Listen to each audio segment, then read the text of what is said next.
coaches and skills trainers and all that should also be, improving their knowledge and like investing in themselves to make sure that they're up to date with the current information. Correct. So me being able to play is like an added bonus. It's a gift. You know what I mean? Sure. I didn't get to the highest level of play, but have I played with the highest level? 100%. Welcome to the Coffee and Banana Podcast, where we speak to entrepreneurs, thought leaders, executives, artists, and other cool people while grabbing a cup of coffee. In today's episode, we have the pleasure of speaking with Gabe Gibbs, founder and lead instructor at G2 Athletics. Gibbs will speak about his life with basketball, working alongside Metta World Peace, formerly known as Ron Artest, transitioning from Detroit to Vancouver. All that and more on today's episode of Coffee and Banana. Welcome back, ladies and gentlemen, to the Coffee and Banana Podcast. I'm your host, Kane Dabir, and we're here with my main man, actually a longtime friend who we're discussing now, my man Gibbs. Welcome. Thanks for having me. Good to be here on the Coffee and Banana Show. Been trying to make this happen for a long time. I'm glad we can actually get it going now. Yeah, bro. Like every single time I hit you up, either I'm in LA or you're in LA. Yeah. Yeah. You were there recently. I was there last week, June. I was there about a week ago. Mm-hmm. Yeah, for about a whole week. So I see. Yeah. When you're there, is it like usually for like training purposes, or you got some homies that you're linking up with? There's always business. Like all my travels now, it's always either business related, or it's an investment into myself for my business. Mm-hmm. So that was my business right now is basketball related for the most part. Of course. That was a training opportunity and a chance to assist and work alongside NBA skills coaches and assist with NBA workouts. Fire. For the off season, pre-draft workouts, things like that. Damn, man, that's a heavy flex. Yeah. You know, I was just gonna be like, I went to LA, I was chilling. You know, this guy's like, yeah, nah, bro, every single day. Yeah. You know, Yeah, that's dope, man. I've always admired that about you. You've always had that mentality where you were driven and didn't matter where you come from, what your present situation was, or anything. You were just like, yo, I have this vision and I'm gonna execute it regardless of anything else around me. So I've seen it come up. Yeah. So yeah. I know from where you kind of came from in Vancouver to G2. Yeah. But why don't you speak a little bit on Detroit, where you were born? Yeah. How was it like back then? Like let's talk to the young Gibbs. You know, how did you get introduced to basketball? We had a basketball hoop in our backyard. Our uncle put it up, like not stapled, but like nailed it to the garage door, Dope. the garage, like the ceiling of the garage on the outdoor. If you Was had it 10 feet though? It was probably 9 maybe 9 and like 3 inches or something like that. Because the garage, it wasn't that tall of a garage, so you had to sort of just put it up to what made sense. Yeah. And my cousin used to always come over. He used to slam dunk on it so easily. But looking back at it now, I'm pretty sure that wasn't 10 feet. Yeah. You know what I mean? So we nailed it up there to the garage. And once that got broken down, we didn't have a hoop for so long until our neighbor who lived around the corner, his name was Dwight. He was probably like the next best talent, like coming up. Shout out Dwight. Shout out Dwight. Shout out Wherever to you're Dwight, looking at this or hearing this. And Dwight and some other friends went on this trip to Cedar Point. They got into a car accident. Dwight passed away. Oh my God, I feel so bad now. Yeah. God. No, shout out to Dwight. You know Shout what I'm saying? okay, rest in peace to Dwight. Yeah, rest in peace. Rest in peace. And their family, the father knew my mother was a mother of 4 boys, and he said, you can do more with this than I can right now. And they gave us his basketball hoop, which was a stand-up, like a legitimate NBA-style glass backboard. It was dope. Wow. And then they gave us that hoop. And from there, that's where the game started. Like, far as me being able to shoot around on a daily basis, people coming down to our house. Like, the spot to hoop at was at the Gibbs spot. Wow, that's dope, man. That's really how dope. the hoop started. So how old were you around this age? That was around, I was like 10. You know, 10? Going in like grade 5. Okay, cool. 6, grade so 5, it was young. You were young. Yeah. Wow. And okay, let's say you were just coming up. Were you known for like being someone who drives to the basket or you're a shooter. Yeah. What were you just originally known as? I was known for nothing.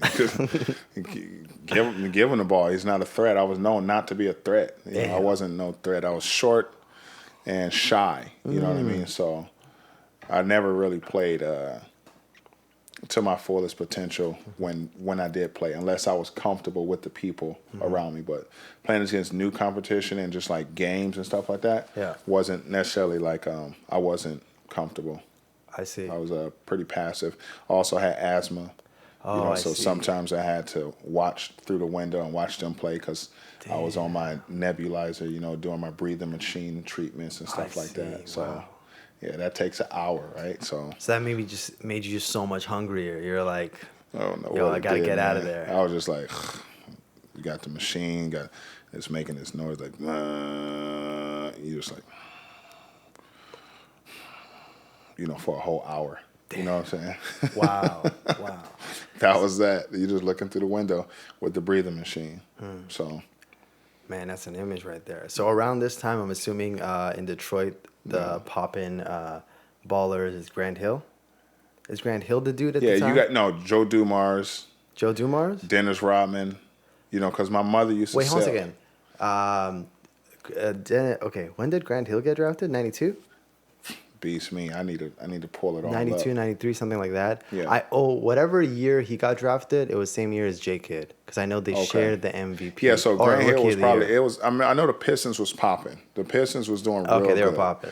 Because my mother used to sell. Because I went to a Lindsey Hunter camp, so you had Lindsey Hunter who was very good. Grant Hill was there too because he brought him to a camp one day. Oh, I see. Okay, Yep, so so- he was active around that time. Yep, Lindsey Hunter was active because my mother used to sell these chocolate candy bars, and it had the NBA player's face on it. Oh, sick.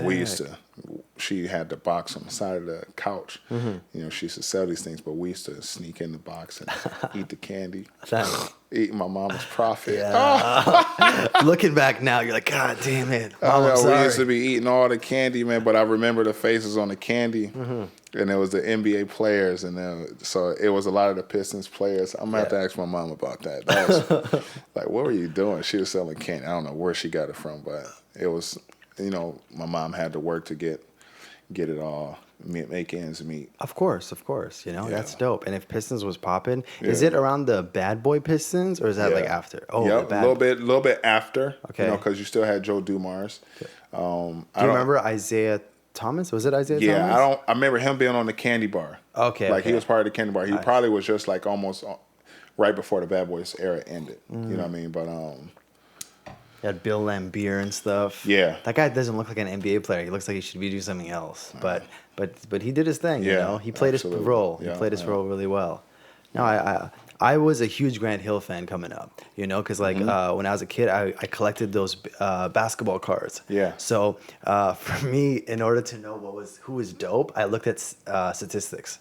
So I'd be like Grant Hill, because Grant Hill, I don't know if you know him and Jason Kidd, actually LeBron James now are actually Chris Paul is included in that too. Yeah. The first 5 seasons when they came to the NBA, they averaged at least 18 points, at least 5 rebounds, at least 5 assists. Oh, wow. So I was just like, yo, Grant Hill's my guy, Yeah. you know, and I always liked this overall kind of player, you know. Yeah. He And had then, game. and then unfortunately his situation, you know, with the shins, and then he had to call it short. He tried again, but then Yeah, it wasn't the ankles same. and stuff. Yeah, no, he was good. My brother had his shoes, the Feelers. The Feelers. Yeah, the Grant Hills. Wow. Yeah, those were. I used to draw those shoes all the time, just because I was like into drawing a lot and drawing different kicks. I used to draw the Grant Hill sneakers when I used to draw players. I put Grant Hill sneakers on them. Dope. Yeah, Were you? But so you were you were following Detroit. It wasn't like you're in Detroit, but you like the Lakers or you like New No, York. I didn't. I was following Detroit at that time. I was following Detroit. Okay. I didn't get into following like a player until Kobe got drafted. Oh shit. Yeah, Nice. so I was a Kobe fan. From the beginning though. 'Cause, but Kobe first season, what was he averaging 7 and barely playing? Yeah, but I wasn't paying attention to statistics. I was paying attention to his style and demeanor. Nice. You know, Laura Mary and the highlights from there and his style. I knew what type of player he was. Dope. And so when he airballed a few threes and he did this and that, it made me upset because I knew Kobe was better than that. Of course. But I didn't give up or anything like that. But I was a Kobe fan, which made me follow the Lakers. Amazing. Yeah, bro, I'm a huge Kobe fan, but it started with Shaq. I was always like, I followed Shaq. I'm like, Shaq's my guy. Yeah. That's the dude. But then I think what I respect about Kobe is like, I don't have to like basketball to respect Kobe Bryant. Like how focused he is, his, again, you said demeanor. Yeah. I think that's so key about him. Like this Mamba mentality, it's like literally not a joke, like I want to take that same formula and apply it to like my businesses or apply it to my pretty much what you're doing every single day, Exactly. So 100%. That's what I respect so much about the dude. But speaking about your childhood, I think everybody wants to know, how old were you when you first dunked, bro? Let me see. That would be. I think I was 14. 14. Oh, yeah, sick. I was in grade 10. Grade 10. Yeah, Damn. I was in grade 10. How's that feeling? Oh, felt good. I mean, it happened in practice, and then that day in practice, I probably did it maybe like 4 or 5 more times in practice. It was just like a layup line. So when I actually, so it wasn't one of those like fluke dunks. You actually was up there that you could replicate it over and over again. Yeah, like I did it a couple times. I was going to the other side, dunking it. God, I mean, it was pretty good. Like for a grade 10 guy, I think I was maybe 6'2" or 3. That's pretty tall for grade 10 though. Yeah, I grew from 5'6" to 6'2". Oh shit! But I was like doing Dennis Rodman. You heard about that? Yeah. So that was grade 10. I got a couple dunks in practice, and then that week during the games that we played, my grade 10 game, I got a dunk in game dunk straight down the middle. Dope. So grade 10, I think I was 14. I would have turned 15 in grade 11, 16 in grade 12. Yep. 14. Yeah, so I was a young grade 10. Dope shit, young phenom. Yeah, is it 14, man? Yeah, these guys got to start dunking, man. What's wrong with these people? Of course. Yeah. Plug for me. First time I dunked, I was 15. Oh, sweet. Yeah. Nice. Yeah. Now I can still touch the rim. Yeah. But I'm not Gibbs level. The guy's like, it's too easy for him. Are you a 2-foot jumper or 1 foot? Both. Naturally, or not naturally, but the first one I felt more comfortable off of was 1 foot, but I have more control off 2 feet, and I can do that with left hand or right hand. So dope. That's sick. I think like jumping off 2 feet is like a controlled jump and like an actual like the volleyball player jump. Like that's when you can jump the Vince Carter the way he does it. The 1-footed jumper, like I'm a 1-footer. Like I rely on momentum and I rely on like a little bit of like finesse that way. But 2 foot, I could. That's not me, man. No. It's not me. But my thing is like my hands were pretty big. So I could always palm the ball easier, and that was my like it was because if you're trying to go in with that, it helps a lot. It helps a lot. Big time. Helps a lot. Yeah. But injuries, man. I had the whole Grand Hill thing. Shin splints. Splints. You can't. What are you supposed to do with shin splints? No. But let's speak a little bit on transitioning to Vancouver. Yeah. So fast forward a few years in your adulthood, you're in post-secondary in Detroit as well, and then you come to Vancouver. First of all, why did you come here, and what was that move like? I met to start off, I came here for growth, period. That was the first, to sum it up, was to grow. I had a classmate in West Virginia, I played basketball in West Virginia Division II, and a classmate from Canada, who happened to be from Vancouver, Canada, was in my courses. And they came to some of the games, and then they talked to me about Vancouver or Canada basketball in general, and how much they were already involved with it, and their husband and their daughters and family, etc. And they invited me and said, I think you should give it a try. They explained that Canada has 5 years to play basketball, and in the States it's 4, and it's a little bit different eligibility. And my situation, since I had a funky eligibility situation where I started late in college as far as playing, then it would benefit me to sort of have an additional year or two of collegiate play, build up more accolades, more experience, more game feel. So it piqued my interest to take a visit to Vancouver. I see. Yeah. I see. So that transition started off with basketball and being introduced to the basketball scene in Canada. Dope. Actually, when you came to Vancouver, Yeah. When I first saw you, you had the dreads, the long hair. Yeah. What made you transition, and now you got the clean cut? Yeah. Well, the hair was cool. I loved my hair. I turned it went from braids to dreads, and I locked it up and everything. And I was in this stage of my life at one time where the energy wasn't really the energy I wanted. As far as people, far as pursuing a job, going to these interviews, not getting any luck. Really? You think it was connected to the hair? Possibly. Could be. I mean, maybe a certain percentage of it. Okay. And then a percentage of other things, So I was working out one day and I forgot my hair tie.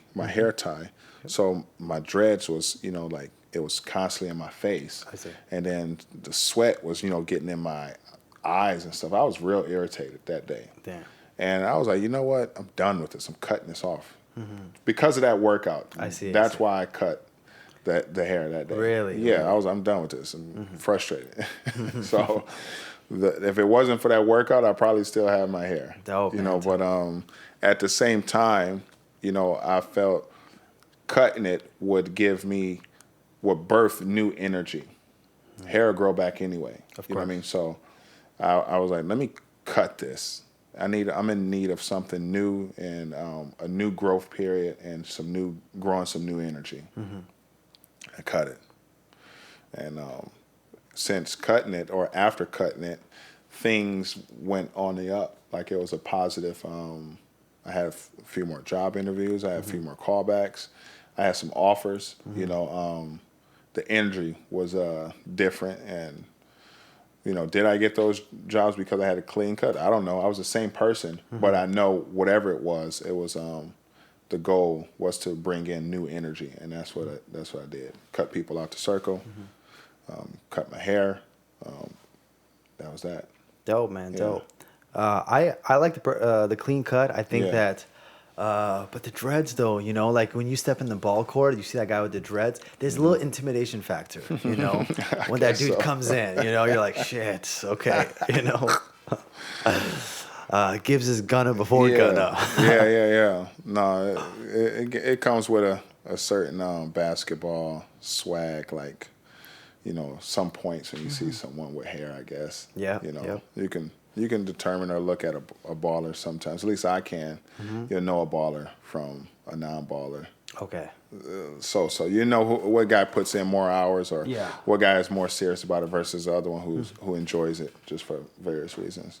Got you. So some judgment takes place on the basketball court. I mean, it does for everything for the most part. I think it just like if it's like when it's like a job opportunity or something like that, and the prejudice is a little bit too much and it's not justified. Yeah, I think that's different versus like you're like, that guy looks like he's weaker versus this guy's strong. I think it's a little bit different situation. But yeah, man, I personally say like I think.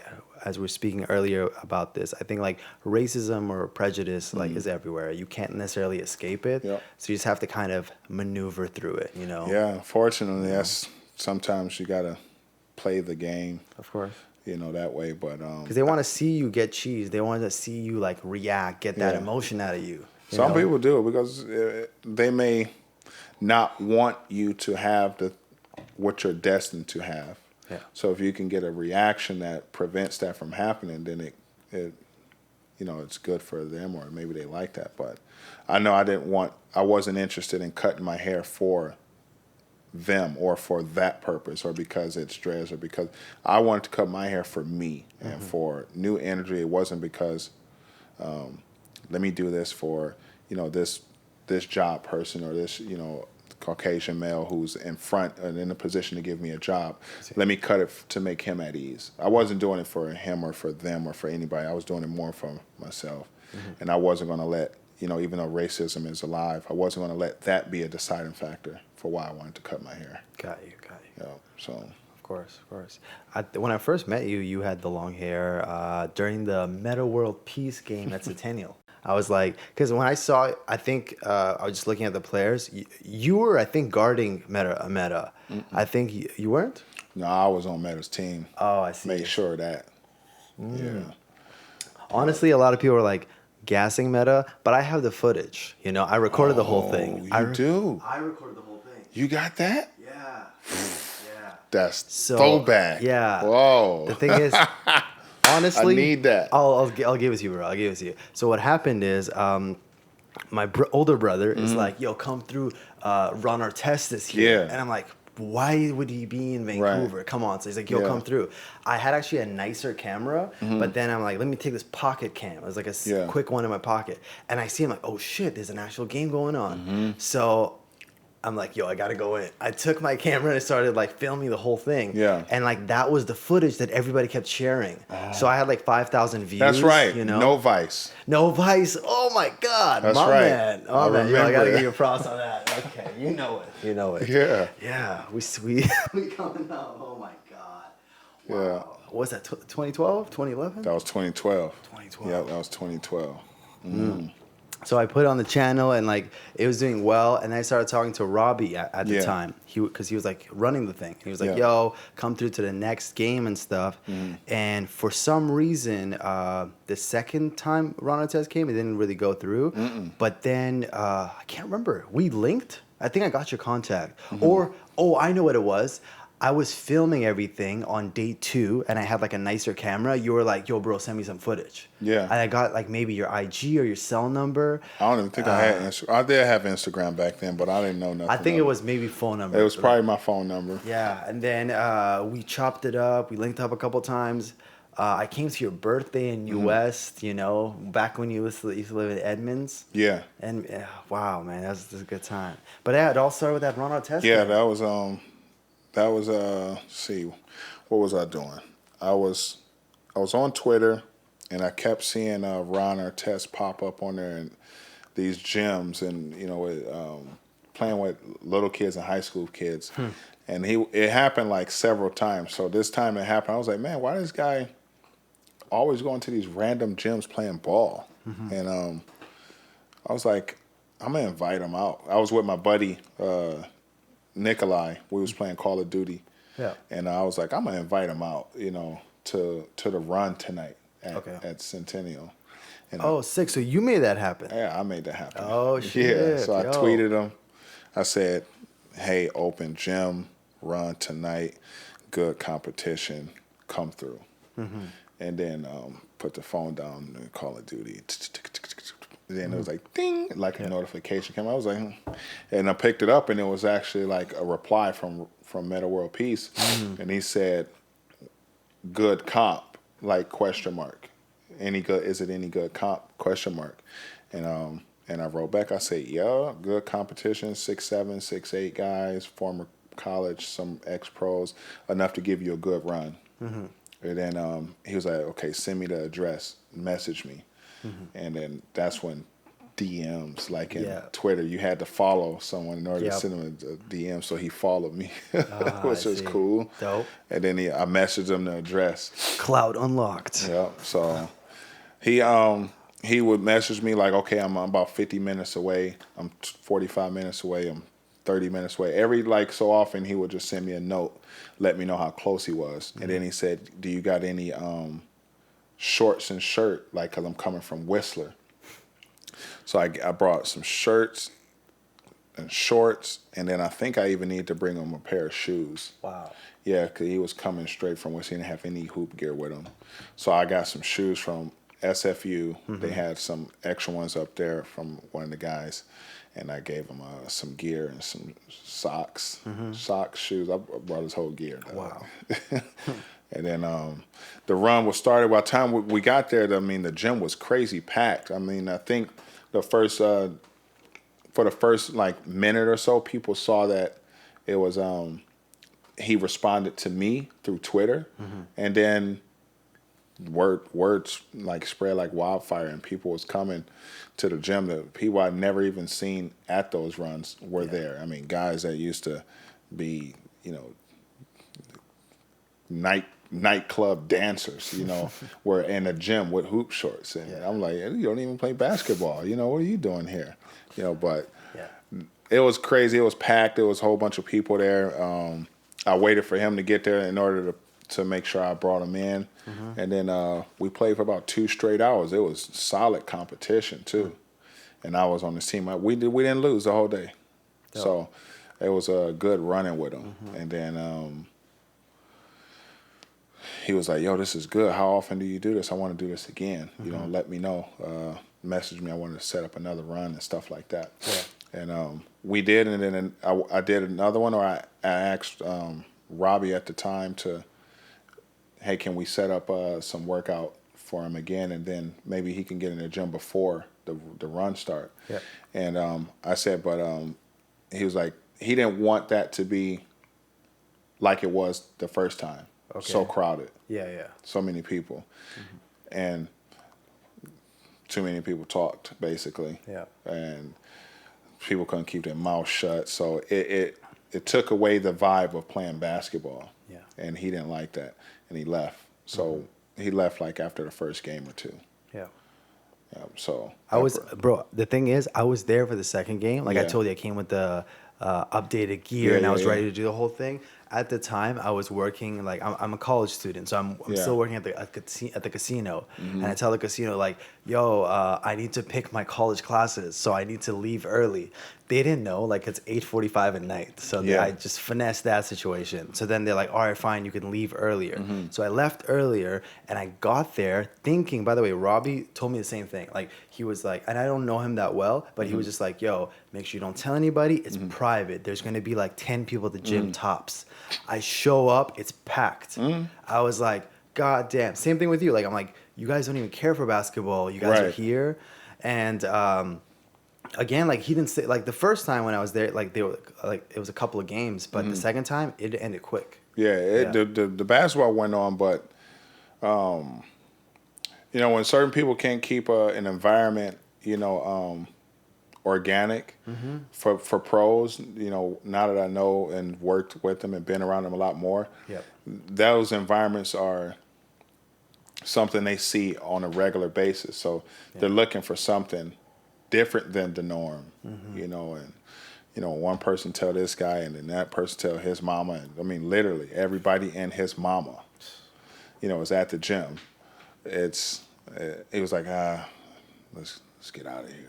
I seen him. He was like, and I had to, apologize for that, to him, and tell him I apologize, that the workouts or that gym was like that.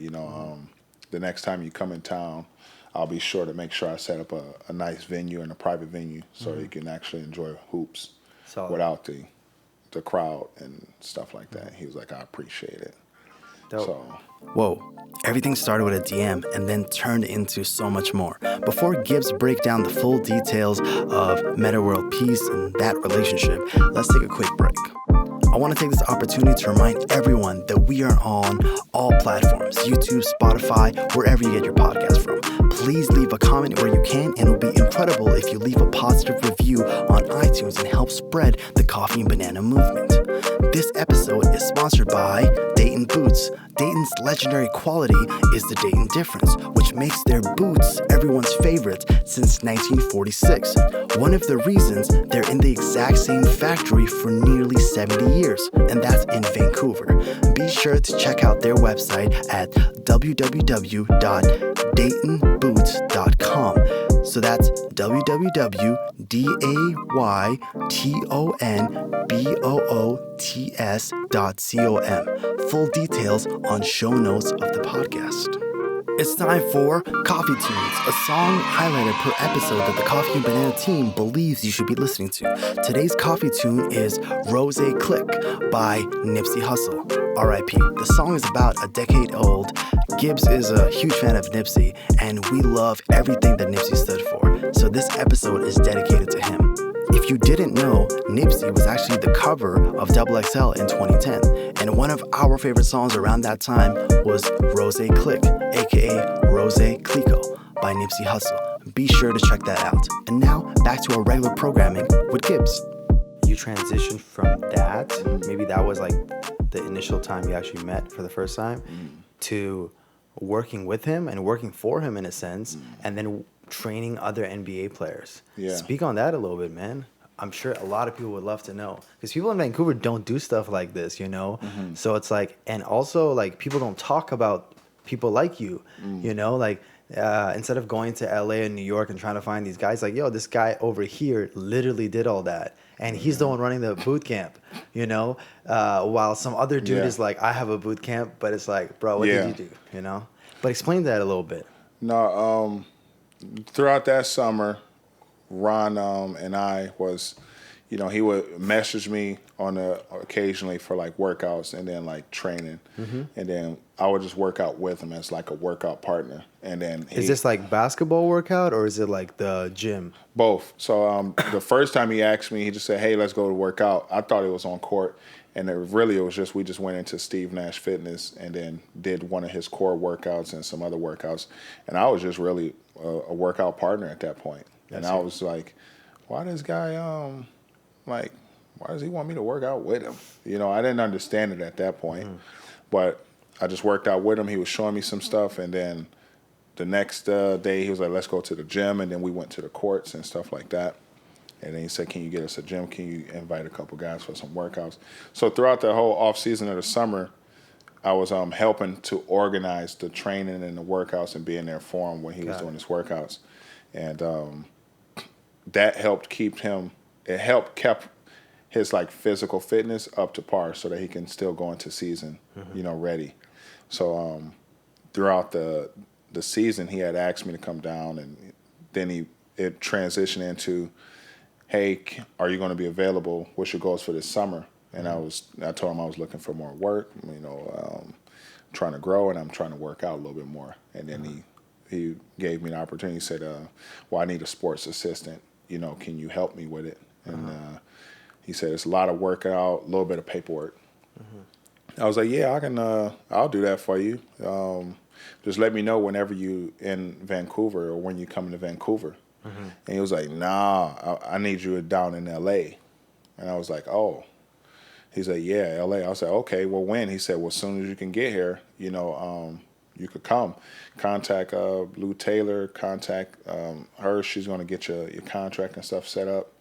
And you got to find a place. That's dope, bro. That's dope. So that's how that transition. He was like, what was like your thought process when like NBA players like, yo, I want to offer you a position, you know, like with a salary attached to it down in LA.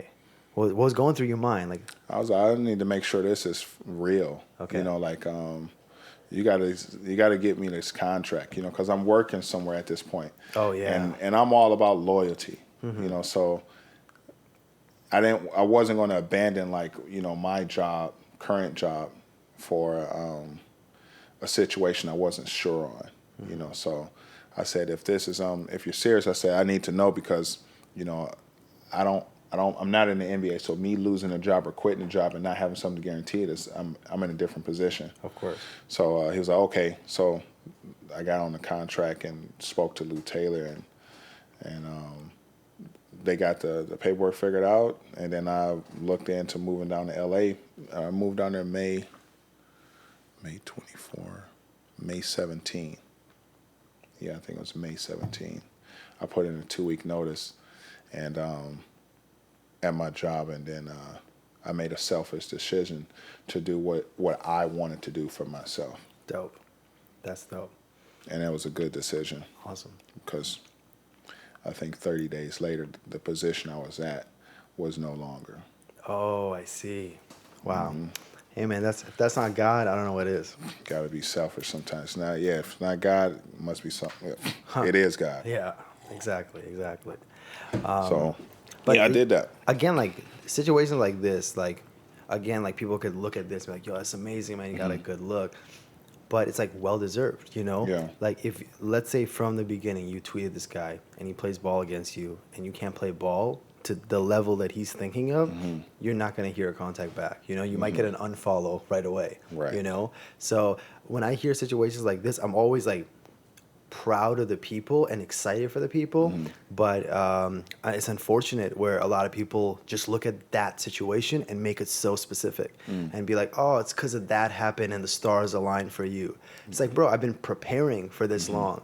And something that's super dope is like, I was reading this book. I can't remember what it was right now, but you know me and you, we go back and forth on like what book is kind of lit. So Picasso, he goes to a coffee shop. I don't know if I told you the story. And then he takes a piece of paper and just starts drawing something on it. Yeah. And then this lady doesn't know it's Picasso, just looking at this drawing. It's so sick. And then he's like, oh, I'm done with this thing. Yeah. Crumples it up, about to throw in the garbage. And the lady's like, yo, how much? I want to buy this. Oh, wow. And then he's like, $60,000. Dang. And then she's like, $60,000 that literally took you 15 minutes or less to make. And then he's just like, nah, it took me 65 years to make this. And I was just like, Dang. I respect that. Yeah, that's dope. You know, That's it took dope. him 65 years for him to make it in 15 minutes. You know, and I was just gonna be like, speaking on again, Dang. preparation. You know, Yeah. And I always keep something like that. That's one of those gems. You know, I keep like that that with me. one. You know, I like that one. Friedrich Nietzsche is another dope philosopher who's like, he who has a why can overcome any how. So it's like, if you know why you're doing this, Yeah. you don't have to worry about the how. You got it, you know? So make sure whatever you're doing. So whatever your personal goal is, and me and you, we speak time to time, Yeah. like, it's way bigger than all this little stuff that's going around that it doesn't almost phase you. No. Yep. Yep, that's for sure. That's why situations of like, you go to LA. Yeah. And tell me, break down a little bit. So he's playing for the Lakers at this time? Yeah, he's at the Lakers. They are possibly going to the playoffs again this year. He invited me down for a playoff game, but he was like, "Yeah, come down for a game. You know, you and Joey. You know, I want you guys to come down for a game." Okay. The Lakers didn't get into the finals at that point, so we never made it to the finals game or anything like that. But that's, you know, after the season ended, that's when he really was like, "Hey, can I get you down here to LA?" I was like, "Yeah, I'm gonna move down." I moved down to LA. It was like near a weekend. It was like he was like, "Okay, I'm back on the 24th or something like that." And I was like, "Well, hey, I'm in LA. Where are you?" He's like, "I'm in Vegas." You know, he was in Vegas, and I was like, "Okay, well, I'm here. Like, what do you need me to do?" This is the first time you're in LA. Yeah, and he's in I don't Vegas. know no one in LA. You know, I think a buddy of mine's connected me with someone who used to live in Vancouver, who then lived in LA. His name was Marv, and they let me stay like in their living room, like in the space, you know, airbed. Shout out Marv. Yeah, shout out Real Marv, MVP at that man. point. Real MVP. 100%. Marv even looked at the unit I was supposed to stay in, but it wasn't ready to move in for like a week. So I had him check out the space and go down and look at the sublease for me to make sure it was legit. And I had him do that before I moved down there. I said, "Yeah, when I come down, maybe I can stay with you up until it's ready." Yeah. And Marv hooked it up, man. Like he was a blessing, you know. That's dope. That is dope. And then I basically waited for Ron to get back in town. And I was like, "What am I supposed to be doing?" He was like, "I thought you was going to be here when I got here." He's like, "I'm out of town. I'll be back next week." And then when he came back next week, I was like, he just told me to come over to the house. And I was like, "All right, cool. It's Ron Artest's house." You know, like, damn, well, okay. I think I took a cab. Did I take a cab or did I bike? Did they have Uber back then? Nah, I don't think so. No Uber. This was 2013. Yeah. I don't think it was any Uber.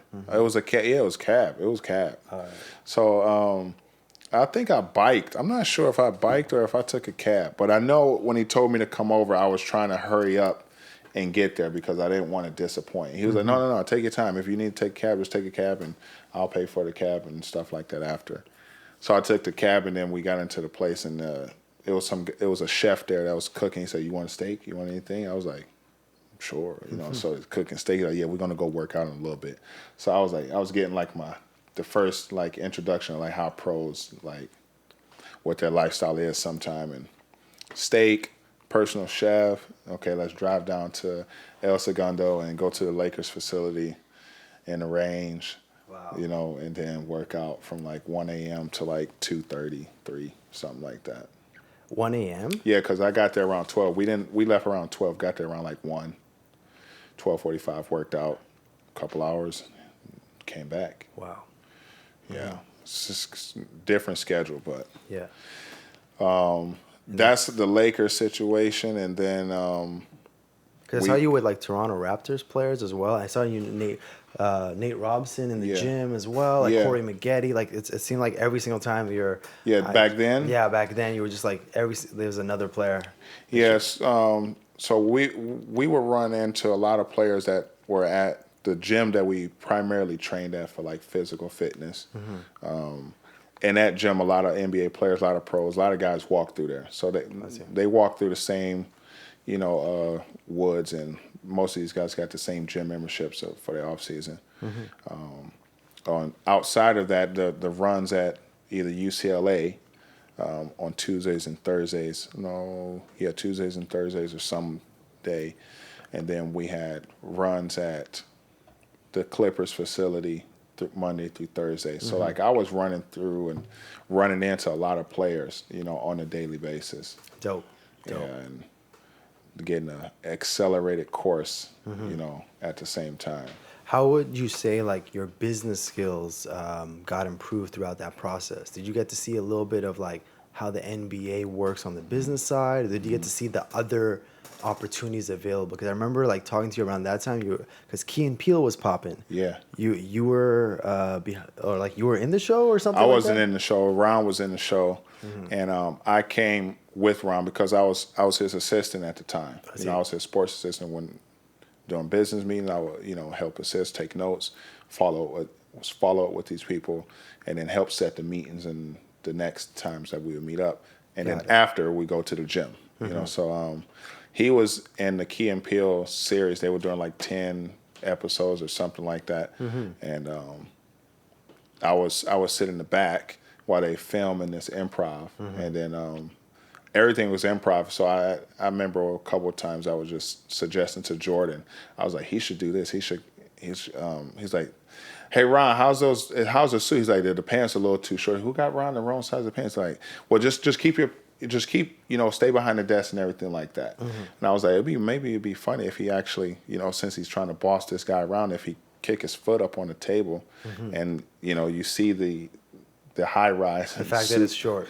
Yeah, and you like, this big guy is over here trying to boss him around, and he can't even put on his. I feel like that's happening. He can't even have like a pair of shoes, not a pair of shoes, a pair of pants that actually fit. And then he was like, oh, that's a great idea. Hey, Ron, kick up your feet. And then I fed him a couple lines, and they actually used them. Oh, sick. Yeah. Did it make it in the cut? Yeah. Oh, yeah, dope. It made it in the cut. Dope. And he was like, that was pretty cool. Nice. That was that. The business side of things, like I got to sit in with meetings of, with billionaire people, guys that were really, worth $1 billion.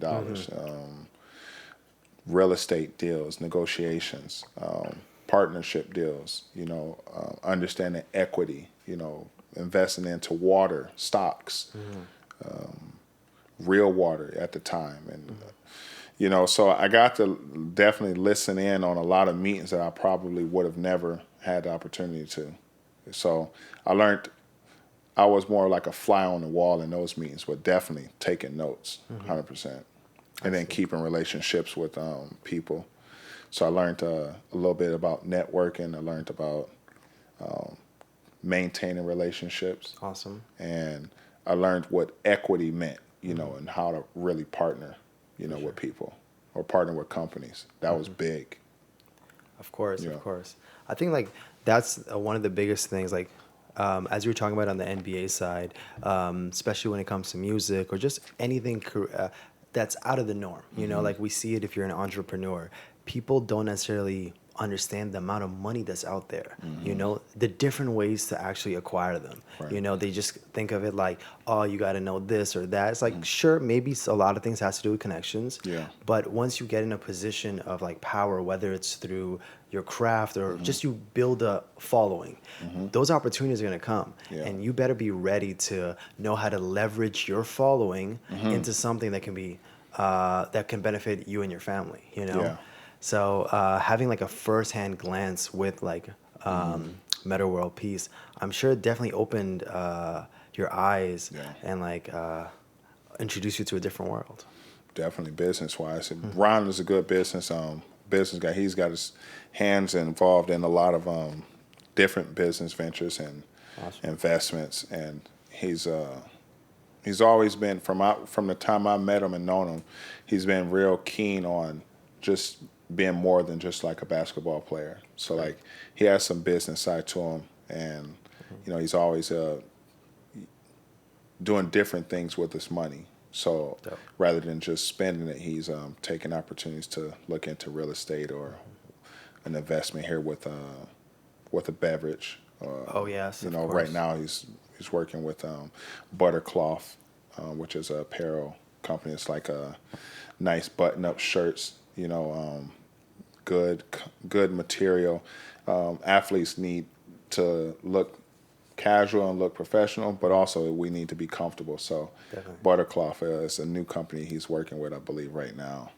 That's dope. That's really dope. How much of his business skills would you say he got from Brother Polite? Have you met Brother that guy? Polite.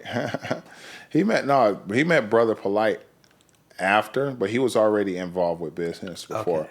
But I'm pretty sure Brother Polite, once he met him and connected with him, they hung out a lot more often on a regular basis. And Polite taught him a lot of different ways to approach the business that he already has, as well as get involved with other stuff too. I see. Yeah, that guy's smart. Yeah, For sure, I'm man. still trying to learn a few more things from him. Bro, that guy's smart and like woke. Have you Yeah. heard like one of his interviews or the way he breaks down things? You're just Yeah. like, damn. Yeah, he first one that told me about black salt and pink salt that I didn't even know about. What's that? I actually don't know. Just salt. It's black, like black salt is it's a black salt.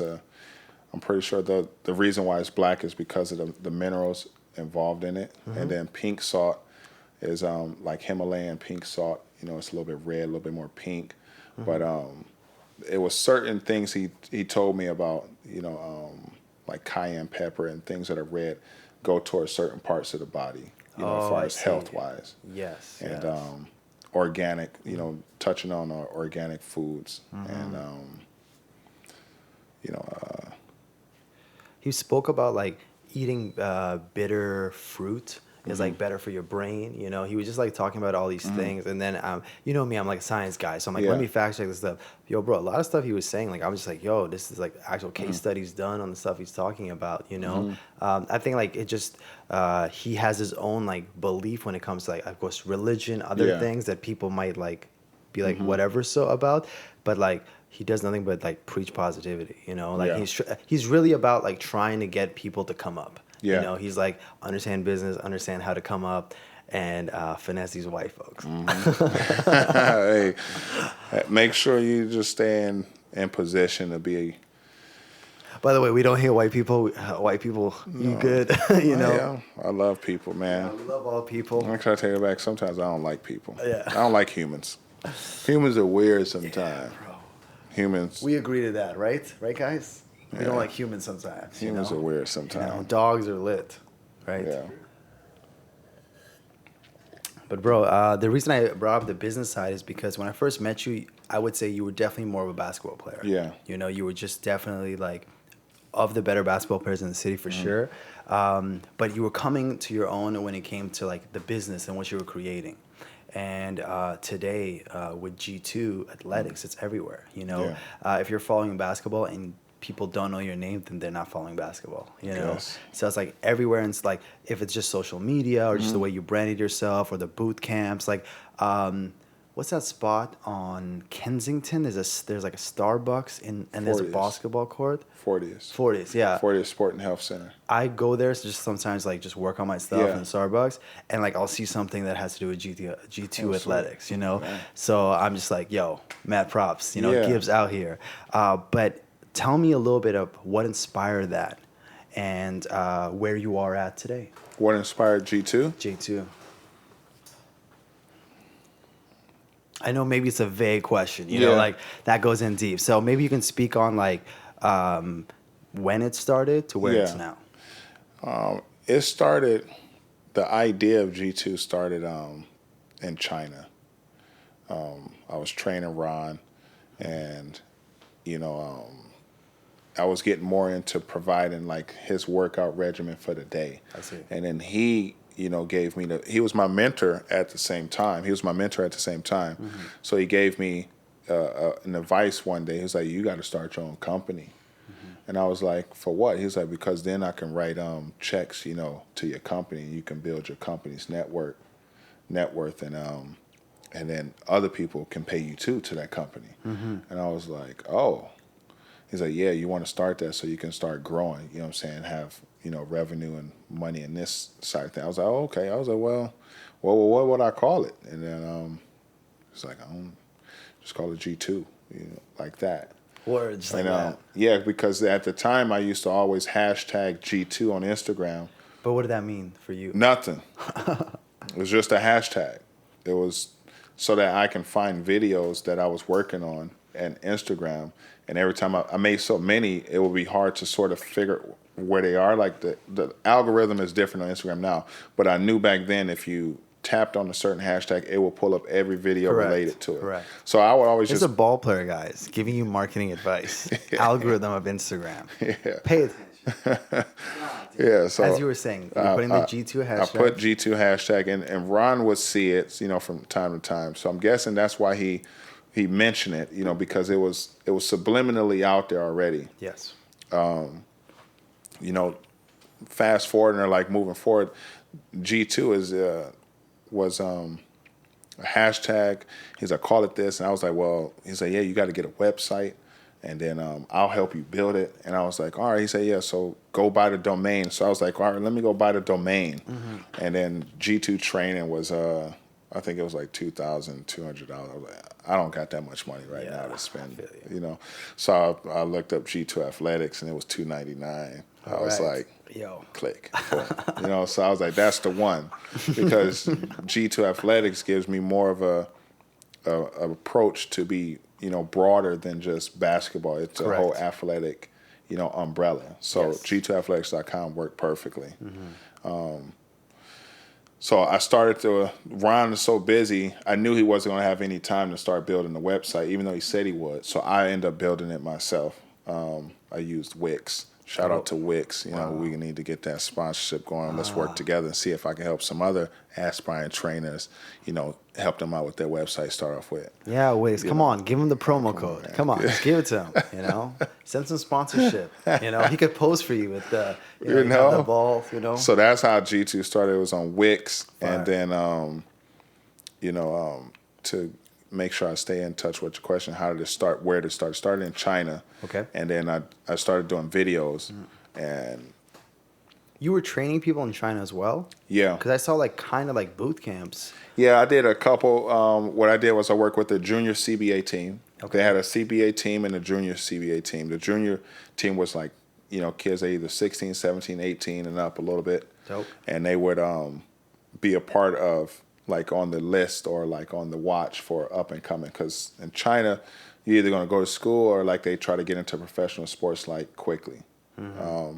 So I did a few camps with the girls, the girls CBA team of Sichuan, and I did some of the junior CBA camp, and I did some training with some of these guys, and then I worked alongside some of the CBA members on the team, but I wasn't a direct trainer for them, but I would also, assist with like private workouts and stuff like that.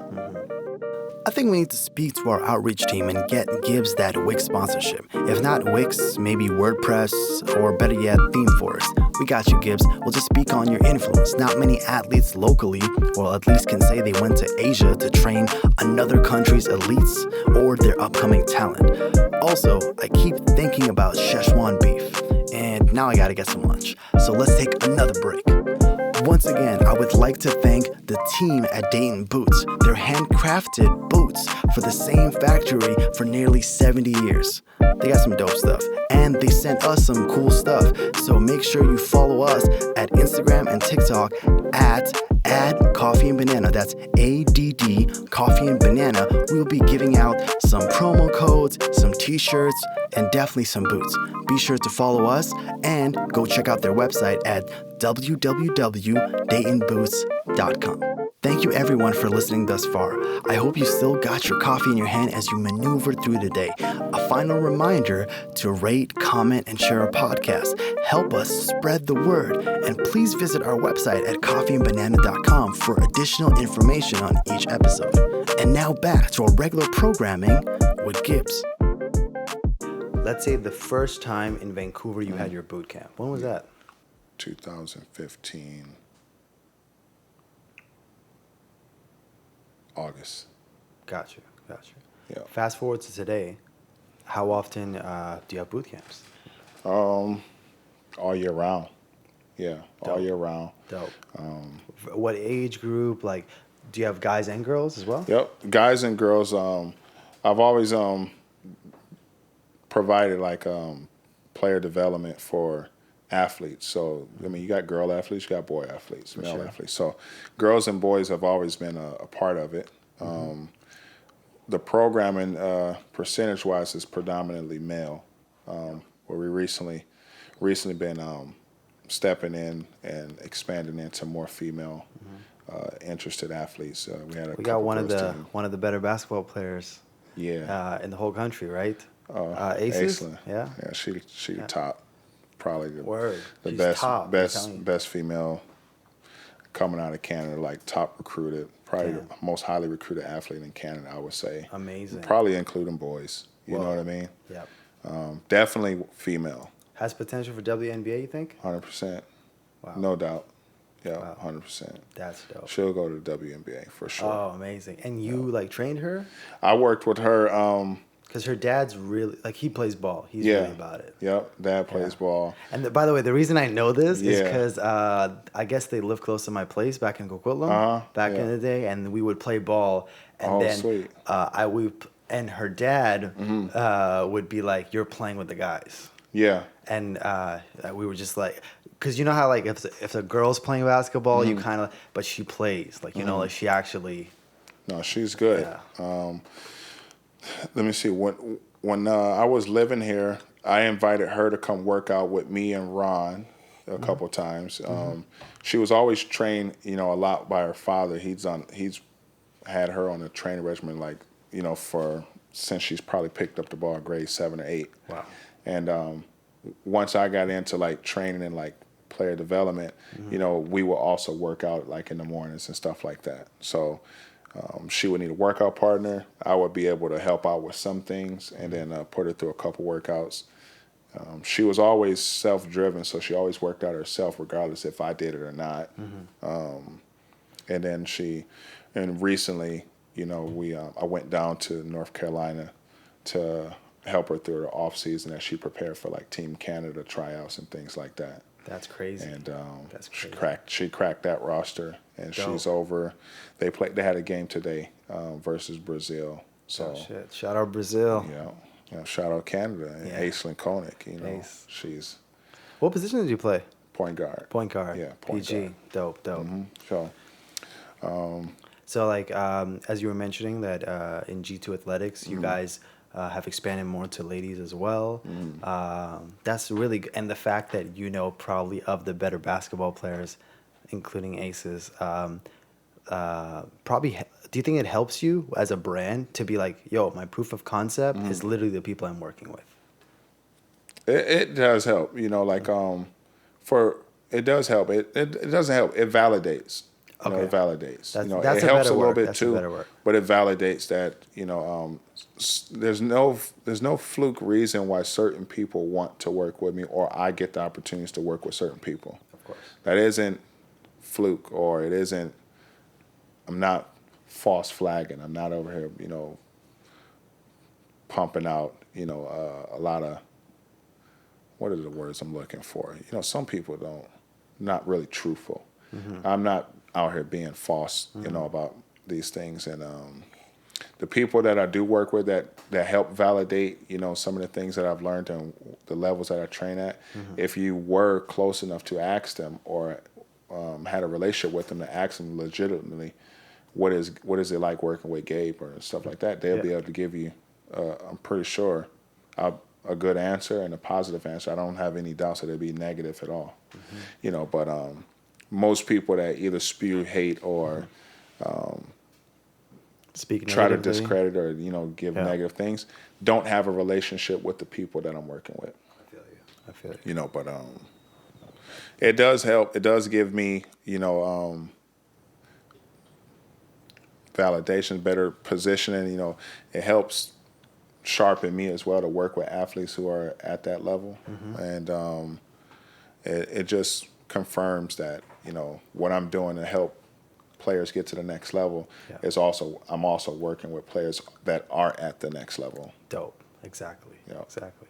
So, and yeah, man, like first of all, you've been at it for a minute, and even if it's not you, it's training, you look like to this day like a player that could get on the court right now, So it's not like I'm seeing someone who's like out of shape telling me what to do, Like I can't be this young like kid, like what do you know kind of thing. Because honestly, when I was growing up to the coaches, they were like, do this, do that, and I was just like, fam, I don't care for this, because like you're telling me to do this left-handed layup over and over again. Tell me something different, But if I see like my actual trainer, like, yo, I want to be this level, it would push me even more. And the fact that that's it. That's what I would want when I was a kid. Yeah. And the fact that NBA players, or the fact that you did all this, again, validates it. But I wouldn't have even needed it personally. As this is like an ex-baller talking, because I'm not an active baller now. But as someone who's like fan of the sport, really loves the sport,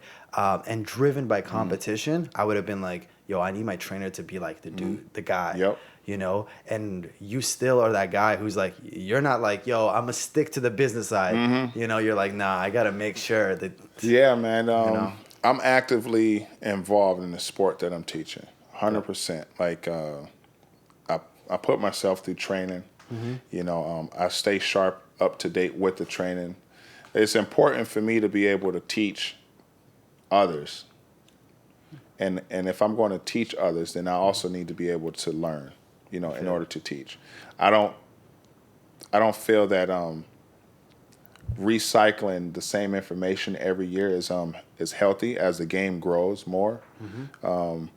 Coaches and skills trainers and all that should also be, improving their knowledge and like investing in themselves to make sure that they're up to date with the current information. Correct. So me being able to play is like an added bonus. It's a gift. You know what I mean? Sure. I didn't get to the highest level of play, but have I played with the highest level? 100%. I played against guys, in the NBA. I played with tons of talent that's overseas and college guys. So being able to compete on the same court as other pros and other good players helps. I like that. And I think young kids that see me, they can relate to that. They're able to see, I got it's a cool factor. Yeah. And that isn't the next wave. That is the wave. Kids are way more visual. Older athletes are visual. They relate more to people who share some of the same either loves, and like there's not that big of a difference between the age. So being young and active has worked out in my has worked out like as an advantage, and also like with the current trends of how players are starting to grow. Yeah, gotta be able to give buckets, gotta be able to back it up. Exactly. And I guarantee I could back it up against anybody. Anybody. Pause. whatever. You know what I'm saying? whatever. But no, like I pride myself on being able to compete on the court that I'm teaching, and being able to validate that, and not just being a guy who pick up a whistle and roll the basketballs out. I feel that. And like, thing is, like, you're active on social media. You know, you have your website, but you're the guy who's like, yo, here's you put a quick little video tutorial, or you show a recap of the game. As like somebody young just following through, they're like, oh, that's cool. I get to see my coach doing all this stuff. I get to kind of be involved in this person's life. You know, I think that's really good for your brand. Oh. You know, it's very authentic. You know, I'm just like, oh, I get to see this player. So I think that's that's super really dope. cool. I guess I never looked at it like that, but I think that when it comes to basketball, Vancouver should be on your side. Everybody who's like following, they'd be like, yo, my man Gabe or Gibbs is the guy. I think the only guy you'll probably have trouble convincing is Nick Cannon. You know, because wasn't he trying to roast you or something? Yeah, he was. He had me up front row and was talking about my glasses and stuff. I had on Cardi's. And he was like, Gibbs? Yeah. What kind of name is that? Yeah, it's an old man Gibbs. Old man named Gibbs. Yeah. I had my Cartiers on, and I was looking all Detroit-ish. Nice. Yeah, so. Detroit player. I had the Detroit swag on and stuff like that. Dope stuff, man. Dope stuff. Like, I think, like, just, we don't have, like, 20 hours because you have, like, countless stories. Like, you almost got in a fight with MGK. Oh, you know? Yeah. So situations like that, like we could probably just go through like this interesting story or this one. But I wanted to talk about let's give some of the young basketball players a tip. So as growing up, again, being able to use your left hand and right hand is like key. You have to, like, that's the thing. Any tips you can give, like, the young ballers who want to improve shooting with their right hand or shooting with their left hand? What do you recommend that they should do? If depending on your strong hand, if you're a right hand dominant person, it's good to be comfortable with your opposite hand, like the left hand. So in order to like work on it, it's good to practice drills where the right hand is like either not involved or you have to sort of occupy it so that it's not dependent, and you could do a little bit more isolation, like hand training. I like to do straight pound dribbles and then push passes with the same hand, which works on like an offhand push and builds up that comfort and the manipulation where you can push the ball without having to collect it with the right and then push at the same time. So single pound dribbles and push passes like with that same hand is a good way to build up strength. Working on different types of finishes at angles and then keeping the ball close to the body and then working on extensions and then flicking it off of the backboard, trying to find that right spot is a good way to build up, extended finishes. So like with that offhand, which isn't an area a lot of people focus on. So most people just do the traditional gather, and then it goes right up there to the backboard. The leg up. Yeah, so traditional layup. So if you can focus on the same footwork, but keep the ball tucked by the chin and then extend out at the last second to find that backboard from there, then it'll help with some controlled finishes and some extended outside hand finish and things like that. I see. How much is like vertical leap still important in basketball, and how can like young kids improve that? I think it's okay. I don't think it's that big of a difference. Like not everyone's going to have a big vertical leap. Some kids are gifted to be able to jump high. But if you're the one who can't jump as high, what's important is you should probably learn or probably figure out better options to finish. Being able to embrace contact is key for guys who can't jump as high. If you can engage and embrace the body and take the defender, out of the position, then you take him or her who may have a good vertical leap, you could take the shot blocker out, of the picture by being able to bump and then finish after the contact. So if you don't have a vertical, then you should be focused on how to engage and embrace contact and work with it. But If you do got it, then it definitely separates you from one player to the next, being able to out jump them or being able to shoot over the top and finish stronger upside. I want to give you the floor to give attention to some of the G2 athletes that you work with, that you're like, yo, I co-sign these guys, you know? Is there some athletes, I don't want you, it's not a situation where if you forget someone, it is what it is, but just like some people off top right now that you've worked with that you're like, yo, shout out these guys, they work hard or they got something coming up. Yeah.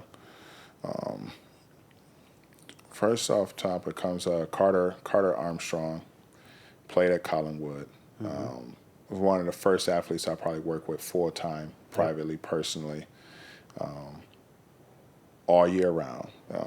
Came from not starting to helping lead his team to undefeated record over in the North Shore. Wow. And then as well as the provincial champions to a AA school. Amazing. And the provincial champions. Not only that, was a tournament MVP. And it's all in one year. What's his name? Carter Armstrong. Carter Armstrong. What position does he play? He was like point guard, two guard. Point guard, you two know guard. what I mean? When I first met him and worked with him, he couldn't do a right-hand layup. Literally. Oh, he's a lefty. He's a lefty. So, was he like James Harden? Does he play defense? He'll play some defense. Okay. You know, but it wasn't his strong suit. His strong suit was being a hard player, you know, on the offensive end, being a strong driver with the left, and he has a really good shot, so he can shoot. Being able to shoot it opens up his drives, but he needs to be able to go to the right, you know, and left. So hard worker, man. I mean, puts in the hours. Like, he really put in the hours and got the results. And if I'm not mistaken, he's the last person on the North Shore MVP or like to bring a championship to the provincials. I don't think there's been a North Shore team since then. So I co-signed Carter. He's Carter, one of my hardest workers, like from day one. That's dope. You know what I mean? That's dope. That's dope. We get so many other people coming through the program. You know, a couple that stands out are some of the more recent younger guys. We got a good group of guys like James, Max, Mario. You know, I really like Mario and Matthew. Those guys stand out a lot. Metta stands out a lot. These are all guys in the same grade, but like their commitment level is there, and like they're willing to grow, they're willing to learn, and I think they're definitely next up. Dope. Yeah. So you're gonna remember the names, and they'll definitely see them. So I got Carter and I got Metta. Who's the other ones? Mario, Matthew, James, Max. Nick U. Okay, Yeah, Nick U's older, you know, but he's been there since day one. Since like I've worked with him for a long time. Amazing. And his growth has been real amazing. But I got high hopes and faith in Nick that he'll definitely do, you know, good things. He struggles with certain areas just like every athlete. Of course. But I really admire his commitment to basketball itself. For sure. Trying to think if there's anyone else. I would say, like, for me, I think sports are like math. That's what I think. Yeah. Because I think math is not hard. Because math, we already know the answer. Like, if or else they wouldn't be teaching us, because they have the answers. So it just means work or find out a way to get the answer over and over again. Maybe look or find resources, get help either way. The answer is already there. Yeah. You just got to get to it. So for going to basketball or just going to sports in general, it's like the practice element, like the fact that you can like grind. Like you were telling me, like you would go to the gym, for example, at like 6 a.m. or 6:30, and then you would be like, Kobe Bryant just finished the gym, because he would have just gone already. And I'm just like, at that time he was at least in his 12th season, you know, or something like that. And again, it's like this. He probably had this, I'm sure he did, this greatness factor since he was a kid. And like the fact that he just keeps on growing and growing and growing, but being true to the fact that I'm going to always learn, I'm going to always be persistent, I'm always going to go through. I think that when you see that as a young kid, you're like, all right, you may not play basketball in the future, but you'll be all right, you know? Like whatever you pursue, I know you'll be good. Yeah. you know, and you get to see that firsthand, man. Like, Yeah. the coaches, like the good coaches, the good teachers, they're like the heroes that people don't really talk about too much. You know, we always hear about like, yo, shout out this, shout out that. Yeah. But a good coach and having a good support system when you're a kid, like, literally shapes you. You know, and you become who you are. Yep, absolutely, man. One last thing I was gonna say is, who's in your iPod right now? You know, so who do you listen to? Just like some music. It could be old, it could be recent. You know, some people that get Nipsey Hussle. Man. I listen to Nipsey. I listen to. I got some Drake. Do you listen to the "Money in the Grave" song? I listen to that. I listen to that. I like I got Offset and like Migos, like those guys. Dope. You still rock with Tyga? I remember you not as much. Not as much. Okay. Not as much. You know, what else I got? I rock with Cardi B. Cardi B. Her style is just it's crazy. Dope. You know, I like her style. Then I got, you know, old school R&B and old school funk music. You know, that's what I was raised up on in Detroit. That's a big, you know, there's a Motown. So wait, do you listen to T Grizzly? Do you know T Grizzly? I know T Grizzly. Yeah, from Detroit. Yeah. You know, I don't have any of his albums or anything like that. I think I maybe bought like a single. But the First Out joint? Yeah, like I bought that and I rock with that a lot. You know, but I need to. I get my brother always update me with some of the artists in Detroit and stuff like that. Like, do you still listen to Big Sean? Do you listen to, okay, Big Sean's Sean. Like coming through. Any other artists? I'm trying to think. No, I mean, like, man. other than M, but M is huge, you know. Yeah. But like, I mean, like, just specifically Detroit. Trick doesn't make music anymore. No. Sorry, is it Trick? Yeah, it's Trick. Yeah. I listen from, let's see, Detroit. I really like the Doughboys, Cash Out. Like, they had a good a few good songs I used to always listen to. Okay. T Grizzly, you know, Big Sean was one of the first ones I listened to, but the OG was just like Blade Icewood. Blade Icewood? Blade Icewood. Never heard of this guy. You got that's the original. Blade Icewood. The OG, man. All like, right. you got a original Boss Up and Get This Money. You know, the Boss Up, that's the original. Like, Blade Icewood is dope. And the two like first ones that stand out to me, like far as Detroit, is Rock Bottom and Blade Icewood. Rock Bottom And and Blade Icewood. Okay, I'm going to do some research. Yeah, do some research on Rock Bottom. Okay. You know what I mean? They got some good stuff. Like, they used to come to the basketball games. Like, wow. Like, these guys were like dope, man. Damn, man, that's crazy. Okay, what I need you to do, my man, is one last thing. Yeah. I need you to give advice to the young you listening and watching this. You know, the young you is like, what, 13, 14 years old right now. What would you tell them? I would tell me to make sure that you take a close look and vet out your opportunities, in front of you. Be loyal, but also, consider yourself when you're making decisions. Make the decisions that's best for yourself. Yeah. Secondly, in order to prepare yourself for opportunities, you have to be willing to invest in yourself. You have to be willing to, trust certain people and trust people. You have to be able to trust in general. But, like, in order to be prepared to take advantage of certain opportunities that's going to come your way, you need to do the homework beforehand so that you're prepared for it. And if that means putting in work and, working out X amount of hours, then you have to prioritize, your life in that way so that you can be prepared for the opportunities. I feel you.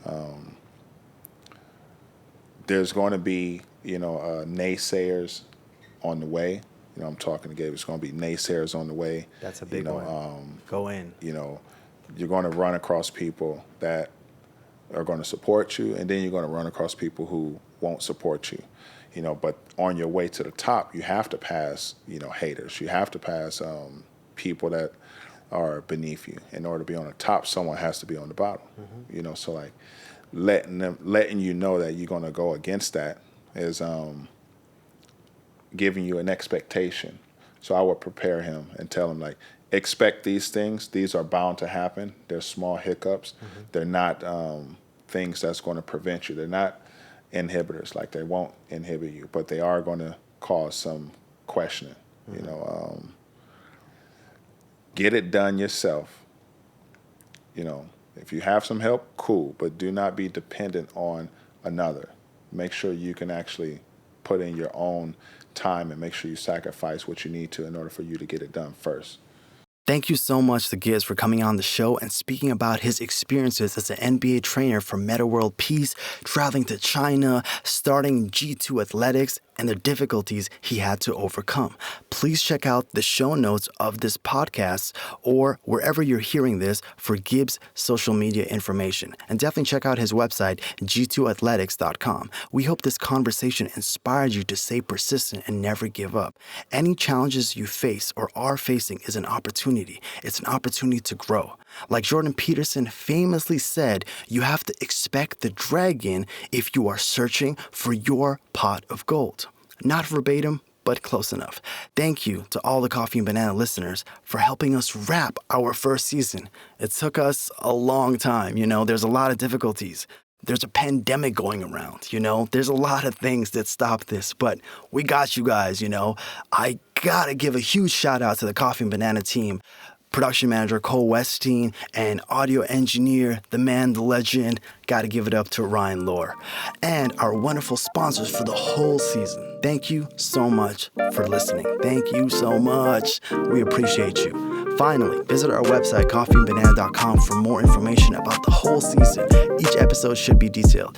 And if there's anything happening, please make sure you follow us on social media because we really try to stay updated on TikTok,